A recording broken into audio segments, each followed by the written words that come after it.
Well, thanks for visiting our website, rebuilderinabox.com.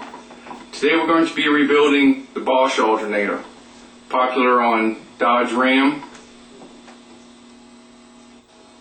The family of Bosch Alternator that we're working on here specifically is recognizable and identifiable by the 15mm nut holding the plastic back on, and they always have the serial number and the identification numbers and the amperage rating printed in the flat area above the rear bearing.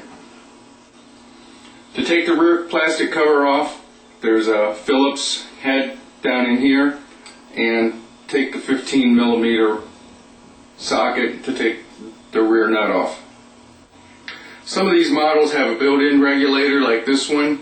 Probably fits cars like Volvo or Mercedes, and it'll have 3 Phillips holding it on. So you'll have a Phillips head here, here, and here that you have to take off to remove the voltage regulator brush holder assembly. The Mopars have an external voltage regulator, so there'll be only 2 Phillips head screws holding it on. You take it off, take those screws out, and pull this assembly backwards like this, and the brushes are still attached. So there's a shot of the voltage regulator / brush holder assembly, and there it is removed. The next step is to take the 4 bolts out that hold it together. There's 4 bolts on the exterior. There's one, and this one over here. The best way to take those off is with a 5/16. Try not to use a Phillips head. Just get a 5/16 socket and break those loose and take them out. Now we need to tap one apart, but by placing one hand on the rear plate assembly and tapping on the front plate with a hammer.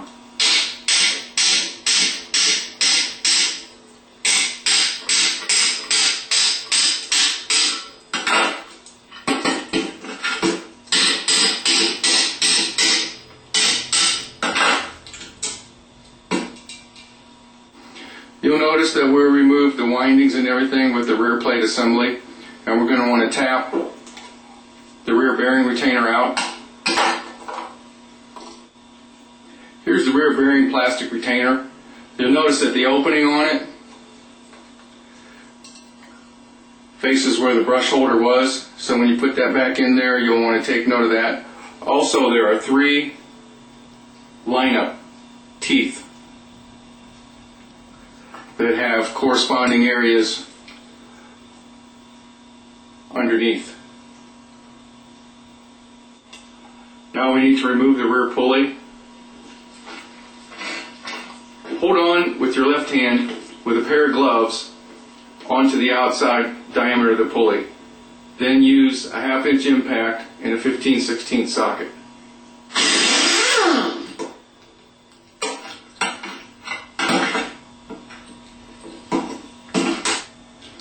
There's a lock washer, like a wave washer, and the nut, and the pulleys usually come right off. If not, stick a couple screwdrivers behind it and pry it off. Also, you can use a little bit of rust bust down in on the shaft to help it if it's a little rusty. Place the alternator upside down in a vise with the jaws open enough so that there's a gap between the rotor and the jaws of the vise, but the rear plate is supported by the jaws of the vise. Spray your favorite brand of rust bust on the shaft. Wait 5 minutes. Put the pulley nut back on the front threads. Lay a 2x4 over the top .